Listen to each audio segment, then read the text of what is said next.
está ligado na Tribuna de Minas. Hoje a gente está promovendo um debate muito especial com mulheres ligadas a movimentos feministas de Juiz de Fora. Então nós estamos aqui para falar sobre questões da cidade, para questões do feminismo em geral e promover um debate nessa semana tão importante, Semana Internacional da Mulher. Vamos conhecer um pouco mais as origens dessa data, as lutas de hoje, mas quem vai falar não sou eu não, quem vai falar são essas mulheres maravilhosas que vieram aqui debater com a gente. Gente, muito obrigada por participarem. Eu queria que, para começar, vocês se apresentassem e que, como apesar de ter muitas causas em comum nas lutas, existem muitas especificidades em cada movimento. Então, eu queria que cada um apresentasse o coletivo que está representando hoje. Bom, Giovana Castro, eu faço parte do CANDAS, uma Organização de Mulheres Negras do Conhecimento. A gente comemora esse ano 10 anos de existência e o nosso trabalho, a nossa formação, a nossa história gira em torno de pautas específicas do feminismo negro. Bruna Leonardo, militante transexual, eu faço parte do Visitrans, que é um grupo de apoio e acolhimento a travestis, transexuais e intersexuais, né? E esse grupo ele é vinculado ao núcleo PPS da psicologia da UFJF. Né? Também tem um projeto de extensão também, né, nesse grupo. Né? Meu nome é Cristina Castro, sou carenta.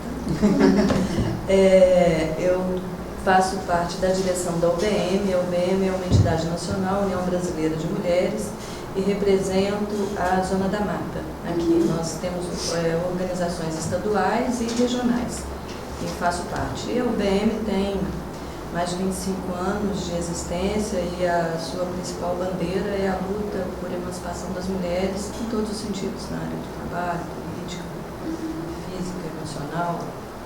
Meu nome é Juliana, eu sou estudante da Faculdade de Letras do FJF e eu estou representando o movimento de mulheres ONG Benar. O movimento surgiu em 2011 por conta do Congresso de Mulheres de Base que aconteceu em Caracas nesse ano, e hoje ele já existe em mais de 20 estados, em todas as regiões do país, e nossa principal bandeira vai em torno da violência contra a mulher. Em 2016 houve uma ocupação em Belo Horizonte, que hoje funciona como centro de referência para mulheres vítimas de violência. No mesmo ano surgiu a ocupação em Porto Alegre, que é Mulheres de Virabal.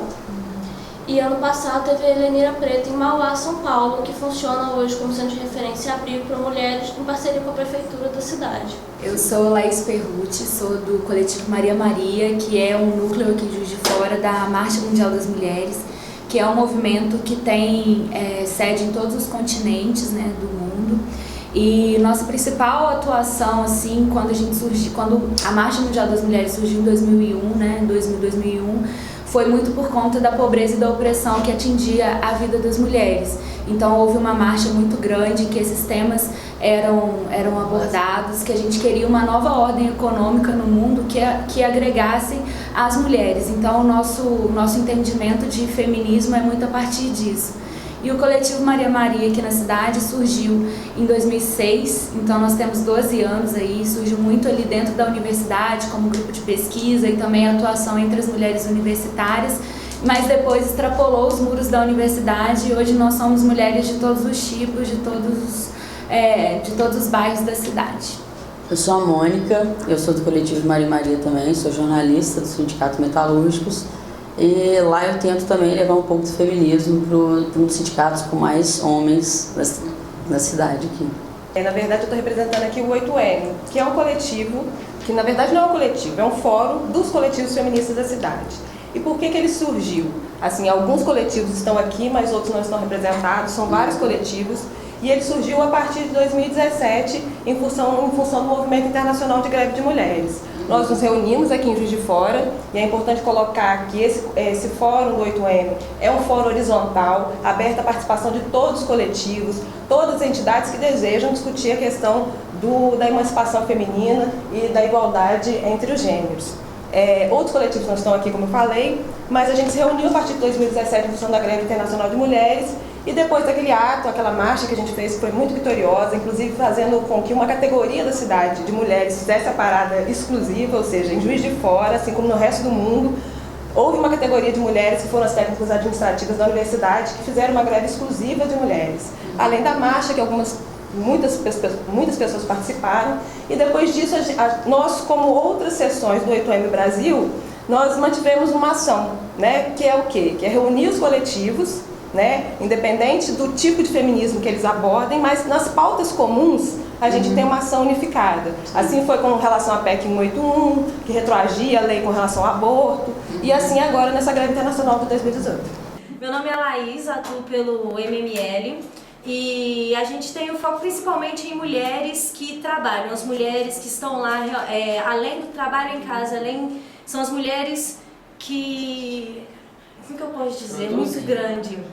Além delas produzirem, sabe, elas estão ali no sistema, elas estão para afrontar realmente o sistema capitalista. A gente quer mostrar que a mulher, ela também pode atuar na nossa luta e também atuar no sistema, só que quebrando todos os tabus. Então, para a gente dar início ao debate, a primeira coisa que eu queria que vocês comentassem é qual que é o significado e a importância real do 8 de março. Nós temos diversos mitos aí, né, sobre o início do dia 8 de março, né? Então, nós fomos buscar a partir de historiadoras que trabalharam o tema, e o 8 de março surgiu assim, as mulheres norte-americanas começaram um movimento muito pelo voto, né, pelo voto feminino. Então ali começou a ter um movimento que se alastrou para a Europa no ano seguinte. E aí no outro ano isso se alastrou para parte da Europa, como a Alemanha e a Rússia, e as mulheres começaram a fazer também menção a essa questão do voto feminino, mais ou menos nessa mesma data. E na Rússia teve uma greve de mulheres que foi no dia 23 de fevereiro, no calendário antigo, que significava 8 de março. Então, essa greve foi um dos estopins para a Revolução Russa, uma greve só de mulheres. Então, é um pouquinho assim, essa a história do dia 8 de março. Foram mulheres trabalhadoras, mulheres que reivindicavam principalmente o voto feminino, mas também outras questões como melhores condições de trabalho, jornada, salários. Independente da história, né, e aí dos valores, seja eles americanos ou russos, né, o importante era que eram mulheres de luta. Sim. E que estavam em luta, né, luta pelo voto, luta pela representação, luta por melhores condições de vida e de trabalho. Internacionalmente, isso que é o que move o dia 8 de março, que tem essa característica internacional. Então, eu acho que, independente da origem histórica, vale o dia, né? E o dia ser entendido como um dia de luta mesmo, um dia em que as mulheres, mais um de todos os outros 364, né? Um dia em que as mulheres fazem essa avaliação. Eu acho que é essa parada mesmo para você ver o que foi conquistado. Eu acho que é legal isso que a Cristina colocou, e é legal também que hoje haja essa busca para se historicizar o que é essa data.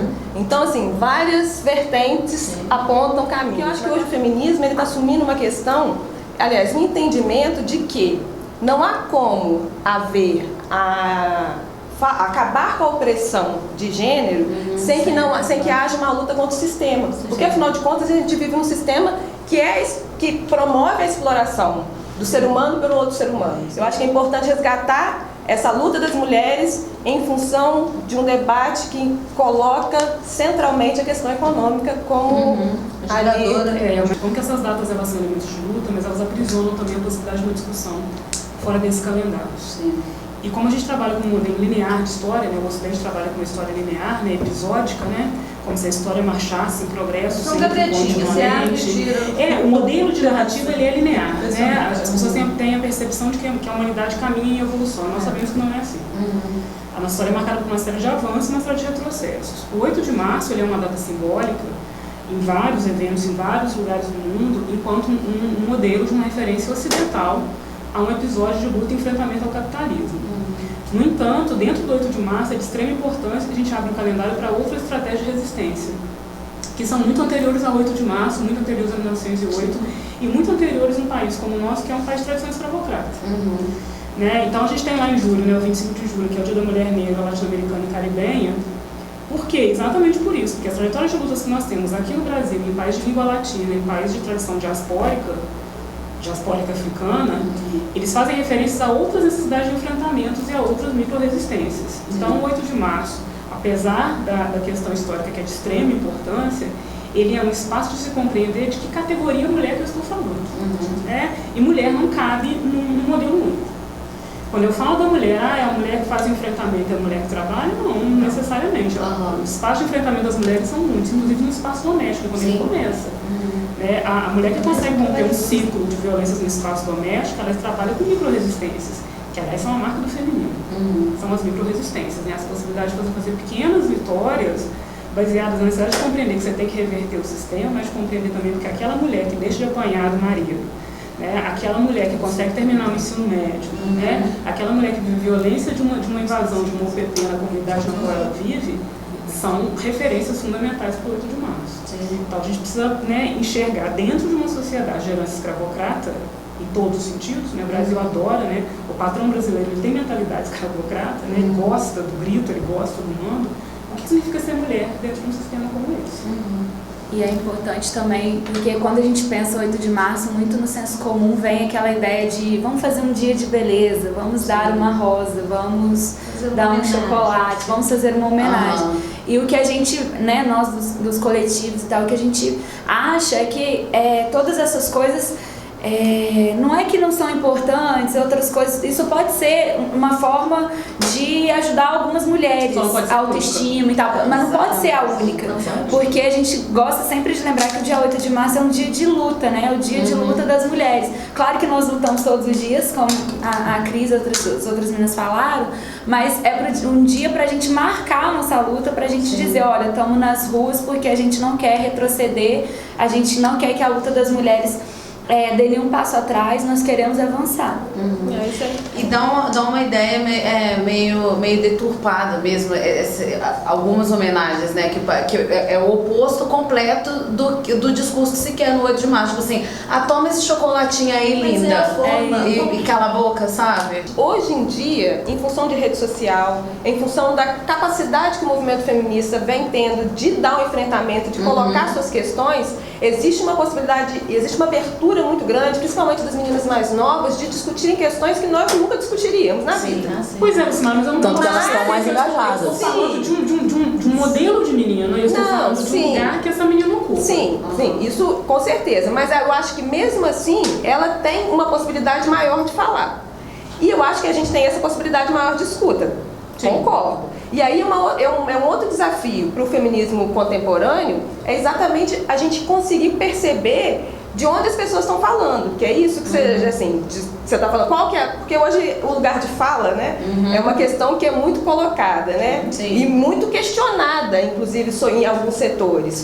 Mas na verdade, o que é o lugar de fala? É você entender os seus privilégios, as suas opressões e trabalhar isso. Como é que você trabalha isso numa perspectiva de avanço? Reconhecendo o seu privilégio, reconhecendo as suas opressões. É claro que isso não é simples, mas eu acho que nós precisamos ter uma abertura e uma capacidade de analisar dessa forma, de ter um ouvido mais atento, e aí eu acho que é um momento que o movimento feminista tem conseguido ganhar as ruas, com esse ouvido mais atento. Né? Por isso que mais pessoas, mais mulheres têm participado, as marchas têm sido maiores, e aí cada cartaz traz uma questão, né? A gente discute aqui a questão do sistema, que o sistema oprime, e de fato o sistema explora e o sistema oprime. Mas como é que isso se dá no dia a dia? E aí quando você... Exatamente. Aí quando você chega uma pessoa que nunca participou de nada, mas que viu na internet um chamado para o ato, e chega lá e faz o seu cartaz e dá o seu recado. E às vezes aquele recado viraliza, né? Por quê? É a voz de um monte de gente. Deixa eu só colocar uma pimentada aqui, né? Não, porque vocês estão falando do capitalismo, é claro que o capitalismo ele se apropria ali de muitos movimentos, não só feministas, para ganhar dinheiro, para lucrar e tal. Mas eu visitei um país socialista há pouco tempo, e lá o machismo, assim, é imenso, é gigante. Sabe, se eu começar a raciocinar aqui pouco, eu visitei a Austrália, por exemplo, que é um país que a maioria da população é ateu, então, quer dizer, não é, e é muito machista. Aí do lado ali eu visitei a Indonésia, que a maioria da população esmagadora é muito religiosa e é um país muito machista. Aí Estados Unidos é muito capitalista, muito machista. Cuba, socialista, muito machista. O machismo, cara... É onipresente.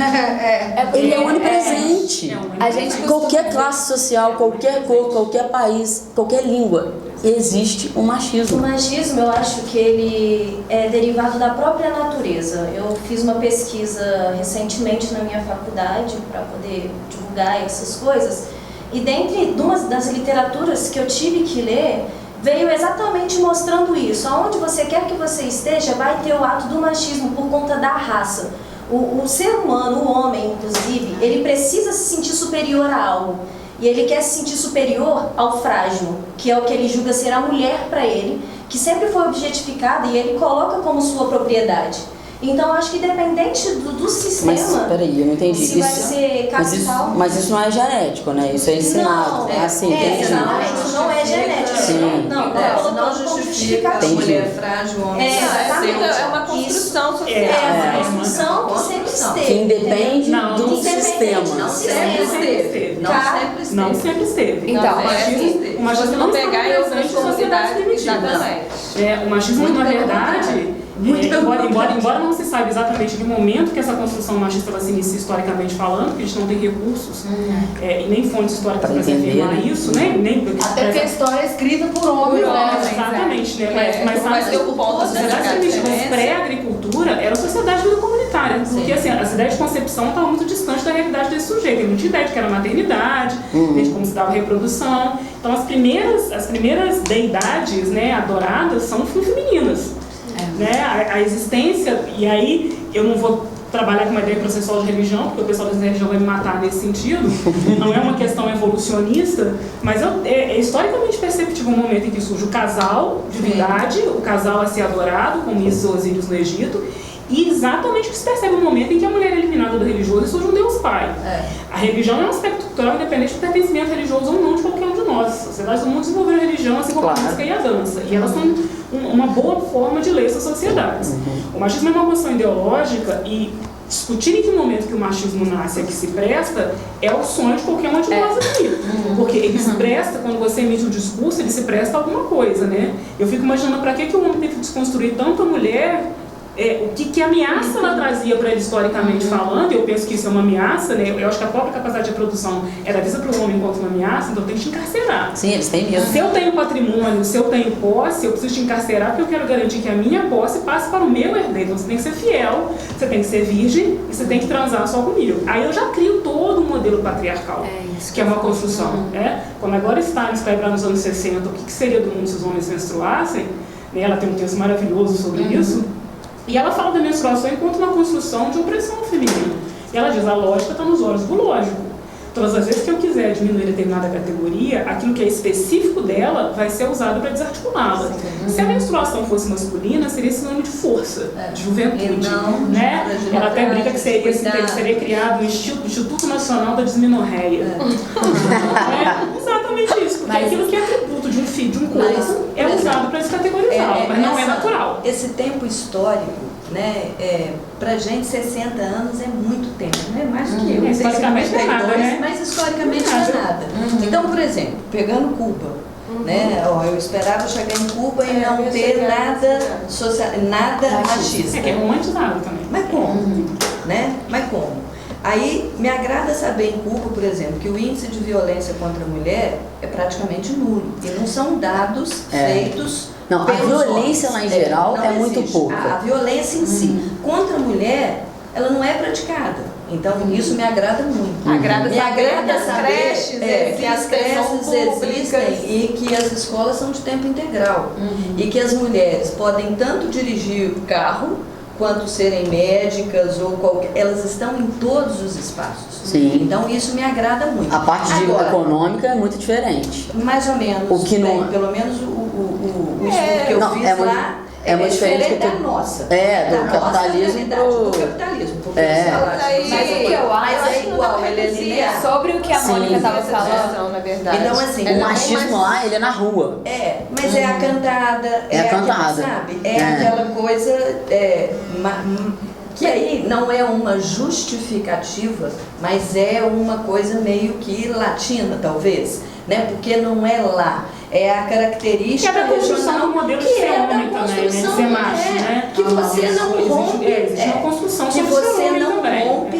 Que você não rompe. Mas é porque essa 60 associação anos, que a Mônica fez entre o capitalismo e o machismo, eu acho que tem algumas diferenças, né? Porque é claro que o capitalismo se apropria, né, das questões, mas tem o outro, que é todo um sistema, né? Não é só o capitalismo, é o patriarcado, é o racismo. Até porque o machismo é anterior ao capitalismo. Anterior ao capitalismo. Se você for parar para pensar a questão do patriarcado, é muito anterior.